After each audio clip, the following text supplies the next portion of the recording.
ಶ್ರೀ ಗಣಪತಿ ಶಾರದಾ ಗುರುಭ್ಯೋ ನಮಃ. ಯತ್ರ ಯೋಗೇಶ್ವರ ಕೃಷ್ಣೋ ಯತ್ರ ಪಾರ್ಥೋ ಧನುರ್ಧರಃ ಶ್ರೀ ವಿಜಯೋರ್ಭೂತಿ ಧ್ರುವಾನಿ ತಿರ್ಮ ತಿರ್ಮಮ.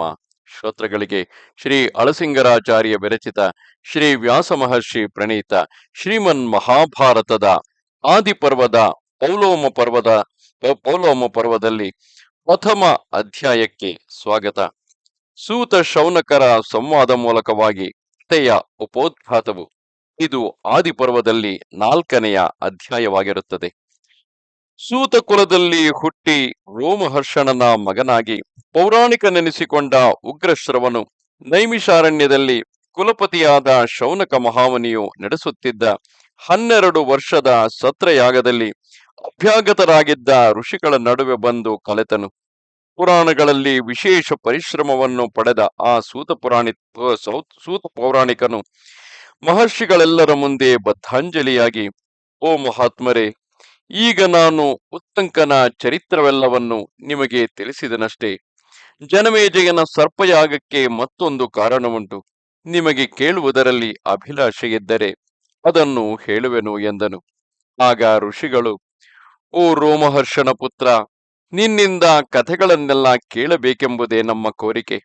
ನಮಗೆ ನೀನು ಆ ಕಥಾ ವಿಷಯಗಳನ್ನೆಲ್ಲ ಅವಶ್ಯವಾಗಿ ತಿಳಿಸಬೇಕು. ಆದರೆ ನಮ್ಮ ಕುಲಪತಿಯಾದ ಭಗವಂತನಾದ ಶೌನಕ ಮುನಿಯು ಈಗ ಅಗ್ನಿಶಾಲೆಯಲ್ಲಿ ಇರುವನು. ಅವನು ಆರಂಭಿಸಿರುವ ಸತ್ರಯಾಗವು ದೀರ್ಘಕಾಲದವರೆಗೆ ನಡೆಯಬೇಕಾದುದರಿಂದ ನಿನ್ನಿಂದ ಎಲ್ಲ ಕಥೆಗಳನ್ನು ಕೇಳಲು ಈಗ ನಮಗೆ ಅವಕಾಶ ಉಂಟು. ನಮ್ಮೆಲ್ಲರಿಗೆ ಕುಲಪತಿಯಾದ ಆ ಬ್ರಾಹ್ಮಣೋತ್ತಮನು ವಿದ್ಯಾವಂತನು, ಧೀಮಂತನು, ದೇವಾಸುರ ನಾಗ ಗಂಧರ್ವರಲ್ಲಿ ಮತ್ತು ಮನುಷ್ಯರಲ್ಲಿ ಯಾರೊಬ್ಬರಿಗೆ ಸಂಬಂಧಪಟ್ಟ ಎಲ್ಲ ಕಥೆಗಳನ್ನು ಚೆನ್ನಾಗಿ ಬಲ್ಲವನು ಮತ್ತು ಕಾರ್ಯ ಸಮರ್ಥನು. ಶಾಸ್ತ್ರಗಳಲ್ಲಿಯೂ ವೇದ ಭಾಗಗಳಾದ ಆರಣ್ಯಕಗಳಲ್ಲಿಯೂ ಗುರುಸ್ಥಾನವನ್ನು ಪಡೆದವನು. ಸತ್ಯವಾದಿ, ಶಾಂತನು, ತಪಸ್ವಿ, ನಿಯತ ವ್ರತನು, ನಮ್ಮೆಲ್ಲರಿಗೂ ಪೂಜ್ಯನು. ಅಂಥವನು ಈಗ ಸತ್ರಯಾಗದಲ್ಲಿ ದೀಕ್ಷೆಯನ್ನು ವಹಿಸಿರುವನು. ಅವನಿಗಾಗಿ ಸ್ವಲ್ಪ ಹೊತ್ತು ನಾವು ನಿರೀಕ್ಷಿಸುತ್ತಿರುವುದು ಉಚಿತವು.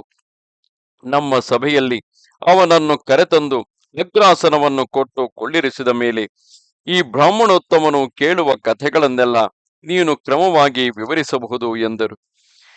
ಅದಕ್ಕೆ ಆ ಸೌತಿಯು, ನಿಮ್ಮಿಷ್ಟದಂತೆಯೇ ಆಗಲಿ.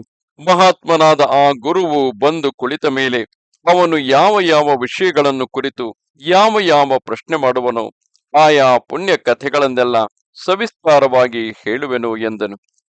ಇಷ್ಟರಲ್ಲಿಯೇ ವಿಪ್ರೋತ್ತಮನಾದ ಶೌನಕನು ನಡೆಸಬೇಕಾದ ಕೃತ್ಯಗಳೆಲ್ಲವನ್ನು ಯಥಾವಿಧಿಯಾಗಿ ನಡೆಸಿ ಮಂತ್ರಪೂರ್ವಕವಾಗಿ ದೇವ ಪಿತೃ ತರ್ಪಣಗಳನ್ನು ಮಾಡಿ ಮುಗಿಸಿದ ಮೇಲೆ ಯಜ್ಞಶಾಲೆಗೆ ಸೇರಿದಂತೆ ವ್ರತನಿಷ್ಠರು ತಪಸ್ವಿಗಳು ಆದ ಬ್ರಹ್ಮರ್ಷಿಗಳೊಡನೆ ಸೂತ ಪುರಾಣಿಕನು ಕುಳಿತಿದ್ದ ಸಭೆಗೆ ಬಂದು ಸೇರಿದನು. ಸಭೆಯಲ್ಲಿ ಇದ್ದವರೆಲ್ಲರೂ ಪ್ರತ್ಯುತ್ಥಾನ ಮಾಡಿ ಗೌರವಿಸಿದರು. ಆಗ ಶೌನಕನು ಅಲ್ಲಿದ್ದ ಋತ್ವಿಕುಗಳನ್ನು, ಸಭೆಯಲ್ಲಿದ್ದ ಇತರರನ್ನು ಆದರದಿಂದ ಕುಳ್ಳಿರುವಂತೆ ಹೇಳಿ ಅವರೆಲ್ಲರೂ ಕುಳಿತ ಮೇಲೆ ತಾನು ಕುಳಿತುಕೊಂಡು ಸೂತನನ್ನು ನೋಡಿ ಹೀಗೆಂದು ಹೇಳುವನು. ಇದು 4ನೆಯ ಅಧ್ಯಾಯವು. ನಮಸ್ತೆ ಶಾರದೆ ದೇವಿ ಕಾಶ್ಮೀರ ಪುರವಾಸಿನಿ ತ್ವಾಮಹಂ ಪ್ರಾರ್ಥಯೇ ನಿತ್ಯಂ ವಿದ್ಯಾದಾನಂಚ ದೇಹಿಮೆ. ನಮಸ್ಕಾರ.